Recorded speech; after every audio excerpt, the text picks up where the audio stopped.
radio ad, rural Arkansas, where the announcer said, wouldn't it be great if somebody running for office said something, we could have an immediate reaction as to whether it was true or not?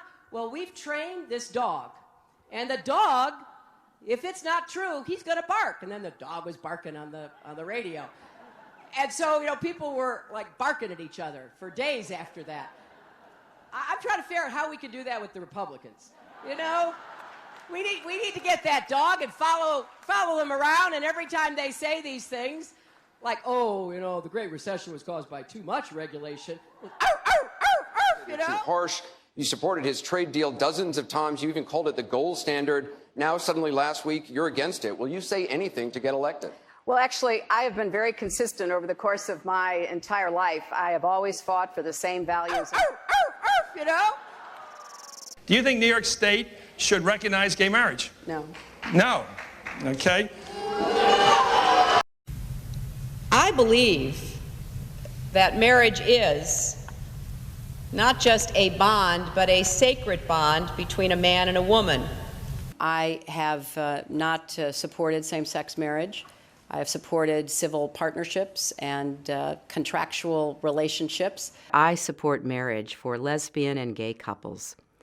I support it personally and as a matter of policy and law. So you're saying your opinion on gay marriage changed, or you changed your mind?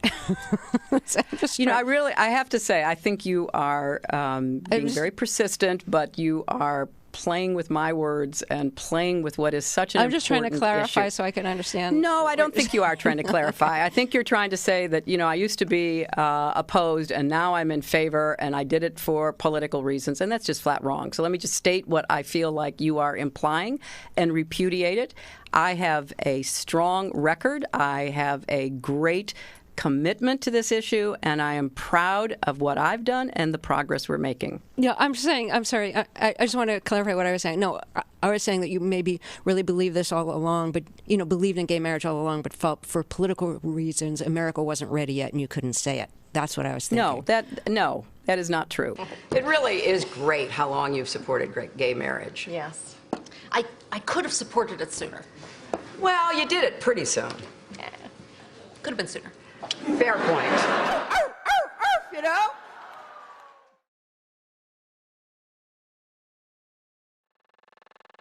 Just in July, New Hampshire, you told the crowd you, quote, take a backseat to no one when it comes to progressive values. I take a backseat to no one when you look at my record and standing up and fighting for progressive values. Last month in Ohio, you said you plead guilty to, quote, being kind of moderate and center. Do you change your political identity based on who you're talking to? No, I think that, like most people that I know, I have a range of views, but they are rooted in my values and my experience. I get accused of being kind of moderate and center. I plead guilty. Just for the record, are you a progressive or are you a moderate? I'm a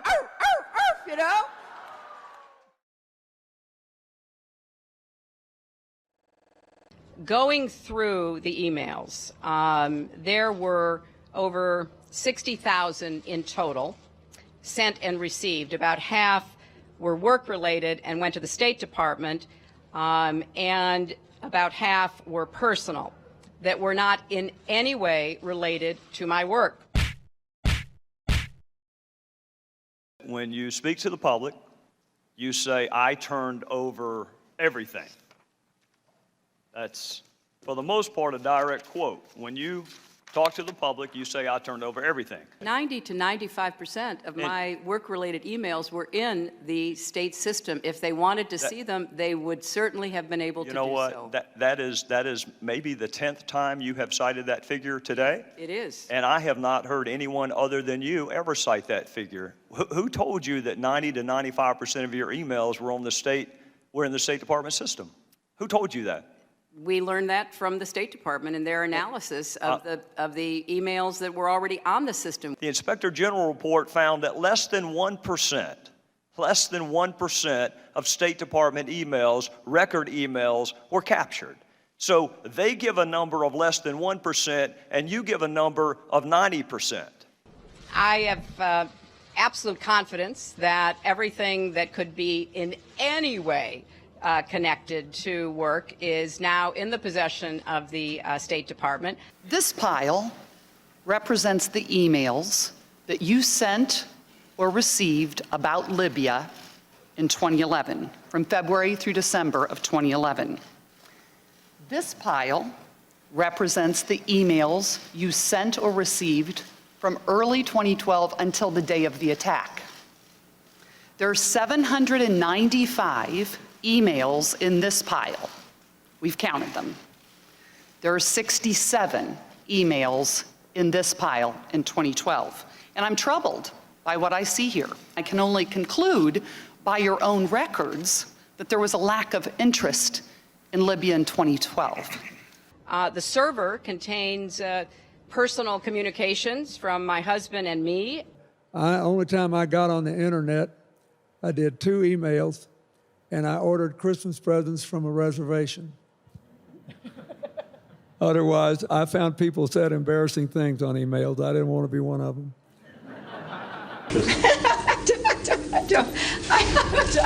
I mean, and how many angels dance on the head of a pin? I have really nothing to. I mean, You know?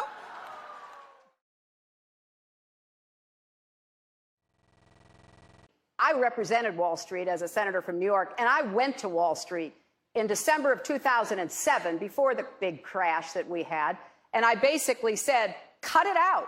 Quit foreclosing on homes. Quit engaging in these kinds of speculative behaviors. now, who's exactly to blame for the housing crisis? I think there's plenty of blame to go around. Home buyers who paid extra fees to avoid documenting their income should have known they were getting in over their heads. Of course, we have to deal with the problem that the banks are still too big to fail. We can never let the American taxpayer and middle-class families ever have to bail out the kind of speculative behavior that we saw.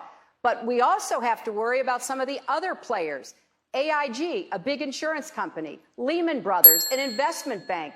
There's this whole area called shadow banking. That's where the experts tell me the next potential problem could come from. So I'm with both Senator Sanders and Governor O'Malley in putting a lot of attention onto the banks. And the plan that I have put forward would actually empower regulators to break up big banks. I represented New York, and I represented New York on 9/11.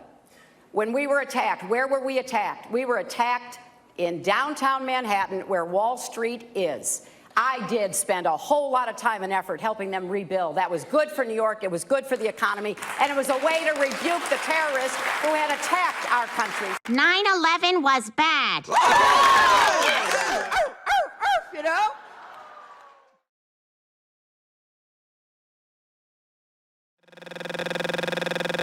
Time and time again, you hear one thing in speeches, and then you see a campaign that has the worst kind of tactics, reminiscent of the same sort of Republican attacks on Democrats. Well, I am here to say that it is not only wrong, but it is undermining core democratic principles. Since when do Democrats attack one another on universal health care? I've looked at the legislation that Senator Sanders has proposed, and basically he does eliminate the Affordable Care Act, eliminates private insurance, eliminates Medicare, eliminates Medicaid, TRICARE, Children's Health Insurance Program. Just because Senator Obama chose not to present a universal health care plan does not give him the right to attack me because I did.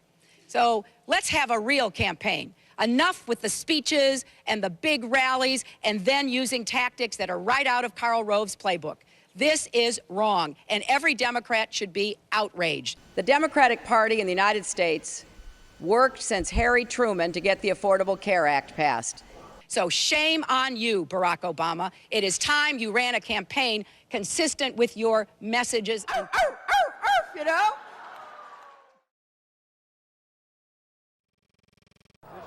Hillary Clinton's attempt to tout her foreign policy experience hounded her again on the campaign trail today. I made a mistake in describing it. She claimed she misspoke last week and was sleep deprived when she described landing under sniper fire in Tuzla, Bosnia, something that didn't happen.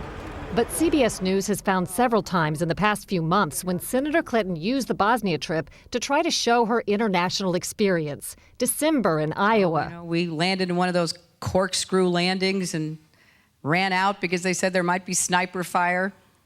I don't remember anybody offering me tea on the tarmac when that was happening. Then in February. The welcoming ceremony had to be moved inside because of sniper fire. And last week.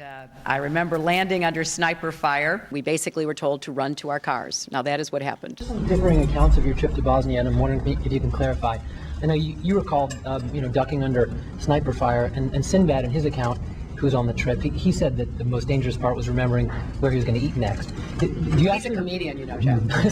He's a comedian. So you actually recall, hearing gunfire, and were you when we were flying into Bosnia, we came in a evasive maneuver.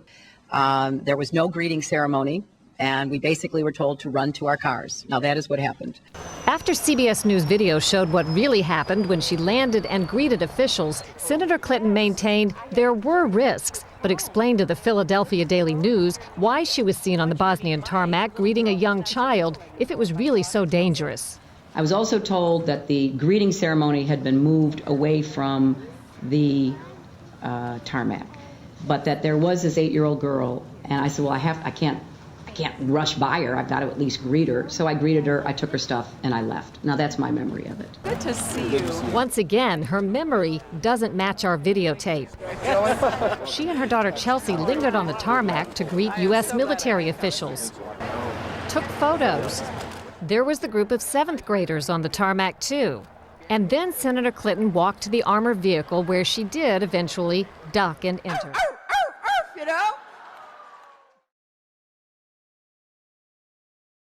When or if does an unborn child have constitutional rights? Well, under our laws currently, that is not something that exists. The unborn person doesn't have constitutional rights.